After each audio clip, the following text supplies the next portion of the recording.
आज जे अच्छा मुख्य अतिथि डॉक्टर अंशुमान कर जेजबापा रजत कुमार कर ओडिशार प्रतिष्ठित व्यक्ति आमर केतोटी साहित्य अनुष्ठान से आसती समस्ते ओडिशा जानती एवं मुख्य अतिथि निजे डाक्तर पेशा थिले भी जड़े स्तंभकार साहित्यिक उपस्थिति आम समस्त को उल्लसित कर मो पूर्वर कहते डॉक्टर रामचंद्र राउत महोदय अवसरप्राप्त स्वास्थ्य विभाग निर्देशक ये अंचल बड़पुत्र भाषण शुणुली पिला सुंदर भाव में बुझे बुझे कहते बहुत उपाय कथा कहते कि समय स्वल्प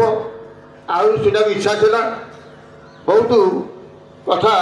शुणिकी पिला मन रखा कथा आम समस्त भी मन रखा कथा आउ श्रीजुक्त ब्रजबंधु भोल महोदय स्वतंत्र सचिव राज्य परिवहन प्राधिकरण विभाग थे अवसर नहीं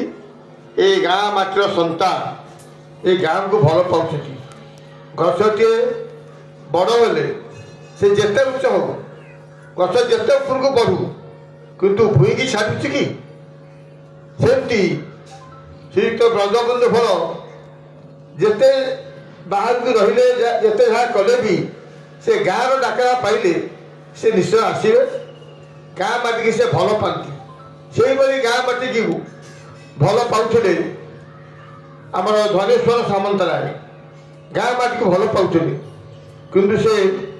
लिखिले मु चली गाँ लागिला कम कथा नुहे मु चली गाँ लगिला आत्मस्वार्थ चिंताधारा नथिला चिंताधारा गाँ समूह विकास निस्वार्थ भाव में गाँव सेवा करवा चारि थर सरपंच पुणी अनकंटेस्टेड ये कम कथा नुहे अनकंटेस्टेड सरपंच हवा कम कथा नुहे पुणी से पंचायत आज 2-3 पंचायत हो गला से अंचल थिला तेणु से जो निस्वार्थ सेवा को आम आज झुरी होचे मन पकाउे मधुबाबू 1934 फेब्रुआरी 4 चलीगले 2 तारीख दिन 2 जन को डकईले से थे पंडित नीलकंठ दास एवं विचित्रेन्द्र दास पाखे बसिले देह असुस्थ कथा पचारे कहले मो प्रति चिकित्सा होती ये खर्च कौटी आसुची ना ये खर्च जो महलगिरी पाखे बाकी था से सब देती ना हाँ ये जो अर्थ तुम खर्च कर किसी अर्थ मो साईर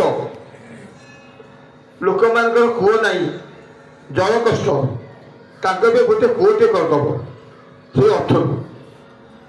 से ये कथा कहले तापर कहले ओडिया भाषा को नहीं राज्य गठन करागला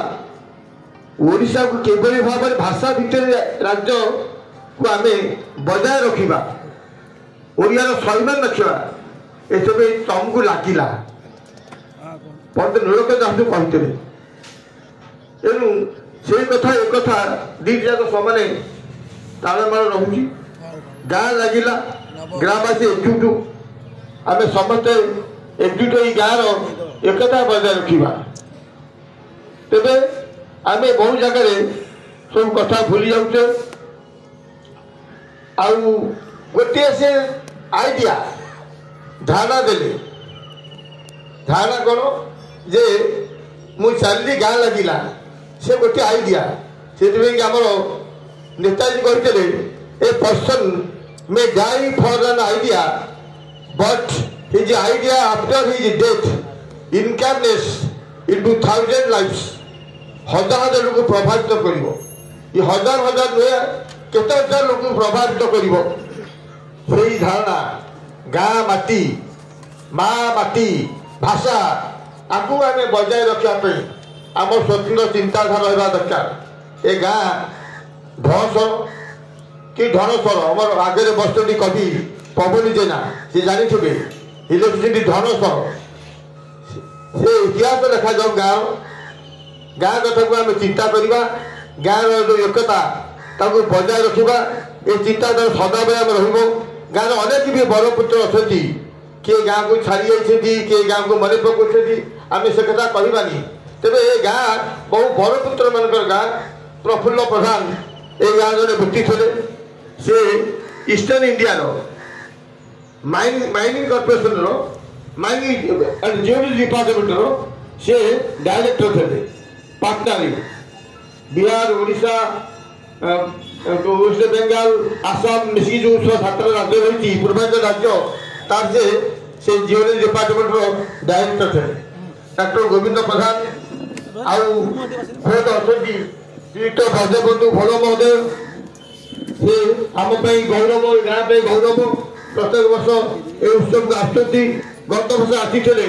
ଗୋଟିଏ କଥା କହିଲେ ବୃକ୍ଷରୋପଣ କଥା ସେ ପ୍ରସ୍ତାବ ଦେଇଥିଲେ ଗତ ବର୍ଷ। ତେବେ ଆଉ ସତ୍ୟବେଦେ ରାଉତ ନଦୀରେ ପାଣି ମାଛ ପଡ଼ି ପହଞ୍ଚୁଛି ଜହ୍ନ, ସେ କବିତା ଅନେକ କବିତା ଲେଖିଛନ୍ତି, ତାଙ୍କର ବିଭିନ୍ନ ପତ୍ର ପ୍ରକାଶ ପାଉଛି। ସେ ଆସିଛନ୍ତି ସମାଜ ଆସିନାହାନ୍ତି କିନ୍ତୁ ଅସୁସ୍ଥ, କିନ୍ତୁ ପବନ ଜେନା ମଧ୍ୟ ଉପସ୍ଥିତ ଅଛନ୍ତି। ମୁଁ ସମସ୍ତଙ୍କୁ ସାଧୁବାଦ ଜଣାଉଛି। ବହୁ ବ୍ୟକ୍ତି ଅଛନ୍ତି ଗାଁର। ତେବେ ଆମ ଭିତରେ ସଦାବେଳେ ସ୍ନେହ ଶ୍ରଦ୍ଧା ରହୁ। କବିଙ୍କ ଭାଷାରେ ପରସ୍ପର ସ୍ନେହ ଧରି ଥାଏ ନିରନ୍ତର, ବୈକୁଣ୍ଠ ସମାନ ଅଟେ ସେହି ଘର। ଆମେ ଗୋଟିଏ ପରିବାର ନୁହେଁ, ଗୋଟିଏ ଅନୁଷ୍ଠାନ ନୁହେଁ, ସମଗ୍ର ଗାଁ ଗୋଟିଏ ପରିବାର ଭଳି ଆମେ ରକ୍ଷା କରିବା। ଯେଉଁ କଥା ଗାଁ ଛାଡ଼ିକି ଗାଁ ମୁଣ୍ଡରେ ଠାକୁରଙ୍କ ପୀଠରେ ଯିଏ କରିଥିଲେ